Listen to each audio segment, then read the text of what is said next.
in 1995. Number 6 is Ward. Number 3, Tortelli. Number 1, Jeremy McGrath. And the crowd up on their feet, urging Tortelli to stay in contention, and especially, if conceivably possible, to stay ahead of Jeremy McGrath.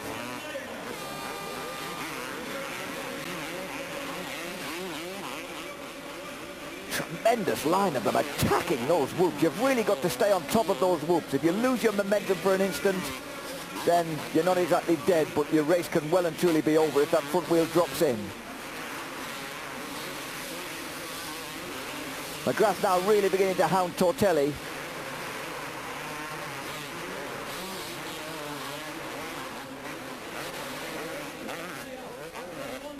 And there goes Showtime.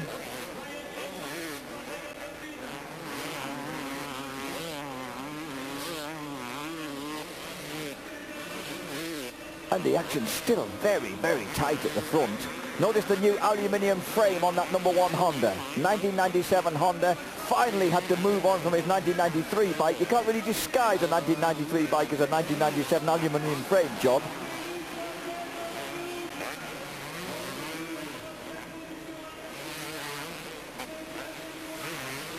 And Hughes has dropped sharply back to 4th place. A mistake by Ryan Hughes. And suddenly Albi's at the front. Number 6 Ward, Tortelli, Hughes in front of Showtime McGrath. That's the problem, the pressure of leading. Some people can just carry it and live with it. It doesn't trouble them. Other guys find it more awkward leading from the front. They prefer to be coming through the pack.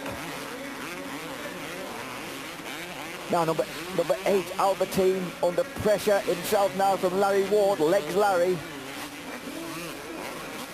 Albertine, of course, won the 125cc World Championship in 1992, the World 250cc Championship in 1993, repeated that on a Suzuki in 1994, and then went straight off to America to take on the Americans at their own game, riding for Suzuki over there. And ran immediately into a great fistful of injuries, awful injuries. He dislocated his shoulder, broke his wrist, and he really never got properly healed. Takes a look back at Ward. Ward takes a look back at Tortelli. Oh, this is really terrific showboaty stuff, but this is absolutely balled out racing. These guys want these points, because one thing they do know is that Emmig's not in the frame. In fact, I think he's just back there in 6th place beyond McGrath. So at the moment, he's not adding a huge amount to his points tally, so it's a chance for these guys to pull a bit back on him, especially Larry Ward, who finished 2nd behind him in Fukuoka last week. After winning the semi-final incident in number 8, oh, Albertine, you're going to lose out, surely. No, beautiful. He keeps the power on. He keeps the power on around the outside and defies Ward to make a block pass on him. Brilliant piece of offensive defence. Oh, but Ward going for the inside again. Surely this time, yes. And a clean pass this time. Larry got a tremendous turn of speed across the whoop-de-doos. Took the lead cleanly.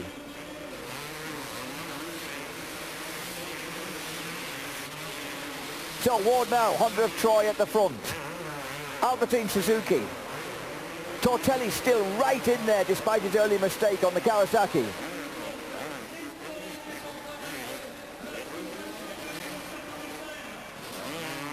And a mistake from Ward gave an opportunity there for Albertine to close right up on the Honda. They're really riding on the edge, these boys. Across the wicked whoops again. Looks as if McGrath might have crept almost unnoticed through the 4th place. He has. No, Rhino's held him off. Oh, and Ward gets it well wrong there in the tunnel. Overshoots a turn. Did he manage to block Tortelli? Yes. Ooh. Sebastian must have been tempted then, but if he'd hit him, they could have both gone down. We've seen plenty of that happen in the 125cc race. Oh, and Tortelli got completely sideways. So completely sideways, I think it prevented anyone from passing him because there was nowhere to go. Albertine with actually a fraction of breathing space. Number 2, Emmig's coming into the frame. Well, Jeffro will certainly be strong, there's no doubt about that. This is fantastic. Emmig's actually now ahead. Oh, and Tortelli gets it wrong again. Emmig's now ahead of McGrath.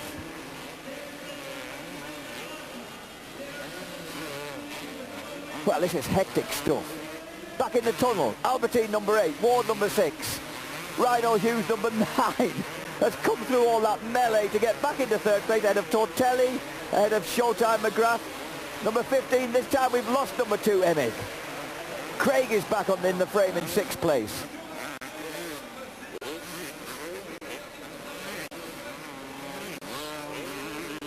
This is a fantastic ride by Albertine. His mechanic, Ian Harris, says that he really is fully fit for the first time in his stay in the States now. Number 9, number 3, Tortelli, number 1, McGrath, 15, and number 2, Emig back there in 7th place, ahead of number 11, Ezra Yogi Lusk, Jimmy Button, and then number 4, Damon Hoffman on the Kawasaki. Lusk in his first outing on Yamaha, of course, he switched the factory Yamaha for next year. Number 1, on factory Honda, as he always has been for the last 4 years, Jeremy McGrath. Interestingly also, just in case we wonder why McGrath perhaps isn't quite where he should be, his long-serving mechanic Skip Norfolk allegedly couldn't find his passport, missed this trip missed the plane to come over here. But in fact it would appear that he's actually left the team because his wife's just had a baby and he's decided he doesn't want to go on travelling and being away from home as much. So as well as settling into that 1997 aluminium frame bike, Jeremy McGrath is also without the man who's fettled and fine-tuned his machine for the last 4 years. And judging by the gap that's opened up now, we wouldn't expect McGrath to have dropped quite as far behind. In fact, McGrath's gone. Craig, Emig, and where is the defending champion? Looks like that's hidden way back behind Emig now. Well, as the man who gets, the only man who gets paid start money, which the Japanese wouldn't pay to him and which kept him away from Fukuoka, we could do with seeing a bit more. And at the moment, Jeremy is in real trouble. He's got, Lusk's gone past him. Damon Hoffman is attempting to get past him.